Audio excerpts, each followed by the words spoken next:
2, 3, 4.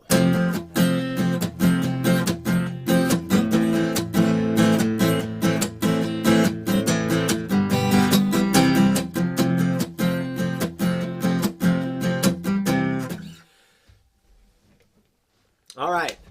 Hey, welcome back. This is Tracy again. I've been catching some recordings off of YouTube and some great songs.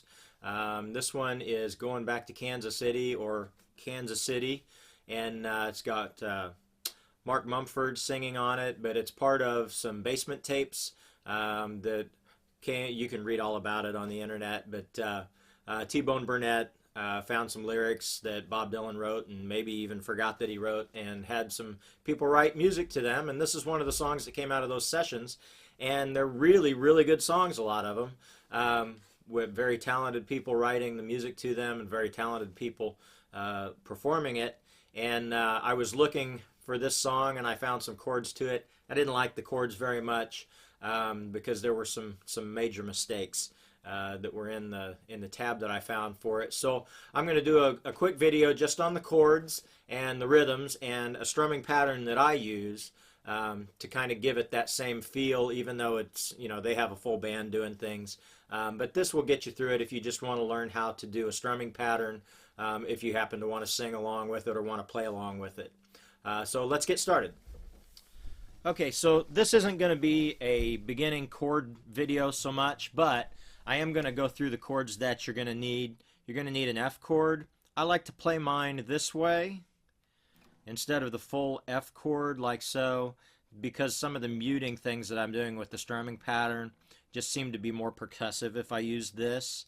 Notice this would be a bar chord 1 F chord off of your E major kind of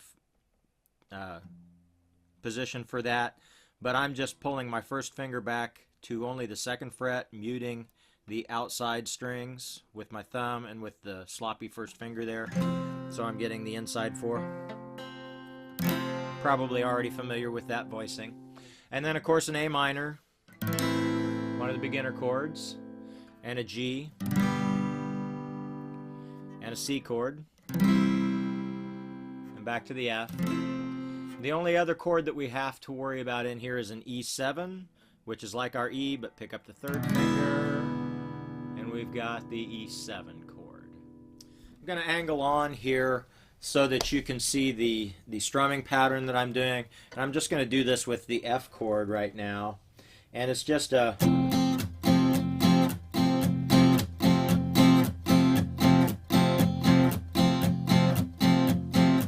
I'm just going down and up here, and I'm squeezing on the down up with my chord. My muting here is really coming more from my left hand than it is from the right. I'm doing a little bit of palm mute, but it's really more about when I grab and when I don't grab. So I've got up. So I'm letting up on the 2 and up on the 4, and then having it down the rest of the time. When you speed it up, it sounds like this.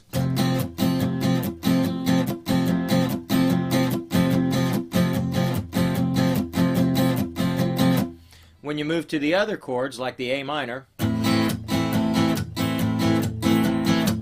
I'm doing a combination of, because I'm not covering all of the strings, of lifting and also palm muting.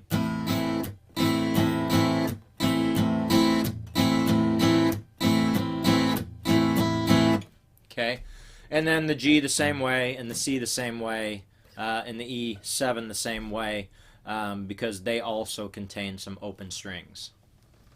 All right, I'm going to back off for this next part so that you can see both hands, and we're going to get the form here a little bit.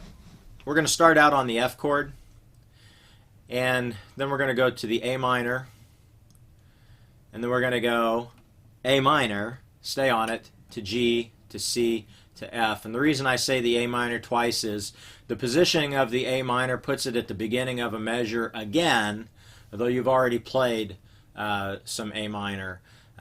It's one of those, it's kind of a weird thing. It gives it a great character doing the chords this way. It's a little counterintuitive, but it's also a little bit genius. I really like the way he did this. So here's the intro.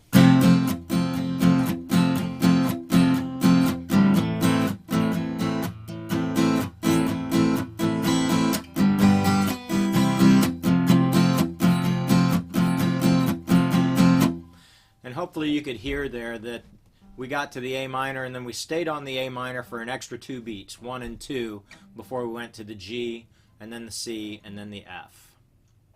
Now, the verse form is going to be very similar to that. Again, it's going to be an F, followed by A minor, and then A minor, G, C, F, and then it does it again, F, A minor, and again, A minor, G, C, F, and then it's going to settle on a C for the end, for the last line of the verse, before it uses an E7 to transition into the chorus.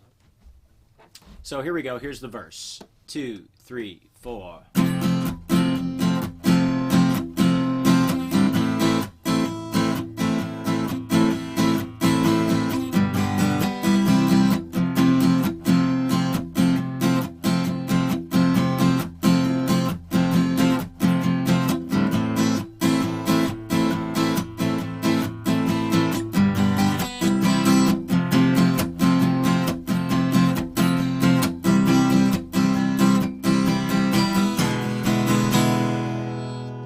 That's our E7 that's going to transition us into the A minor. Now, I apologize if I left just a little bit of time off of the C at the end of that. I got a little lost in my head, but if you're singing it through while you're doing it or playing along with the recording, you'll hear where that change actually happens.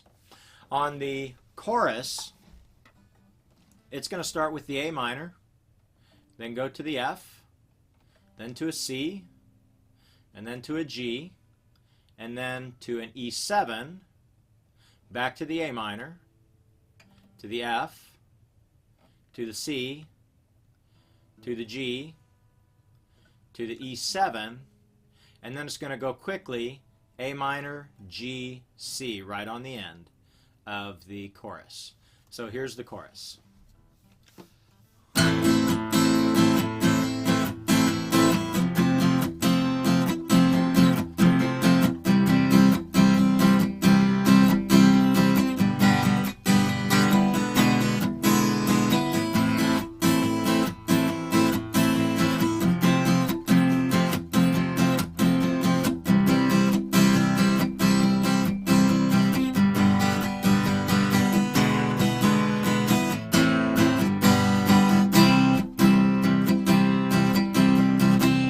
And then you're back for another verse.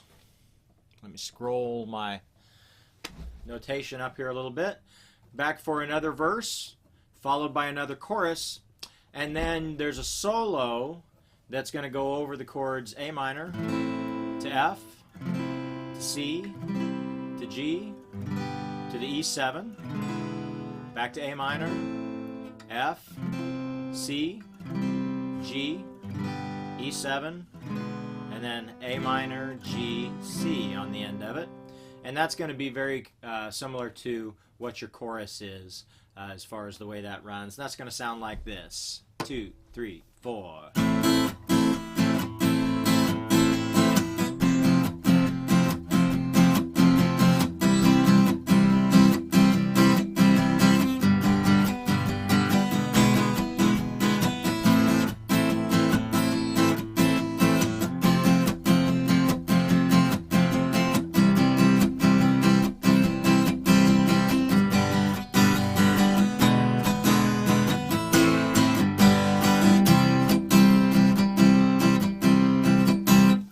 Then he's going to go to the next verse after that, and I would suggest, if they pull way back, I would suggest just doing a little more muting.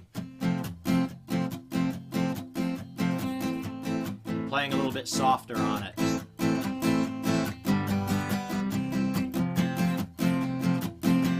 You don't have to change much, except just don't strum quite as hard. You might experiment with some other things there to try and thin that out, but When they come back into the chorus, they build it up again after this. And of course, there's just the two choruses on the end. They're the same as the choruses that you had earlier. And then it just ends on a nice C chord on the last time they say Kansas City on that. This will be a verse and a chorus, and it's going to be up to tempo now so you can kind of see it. 1, 2, 3, 4.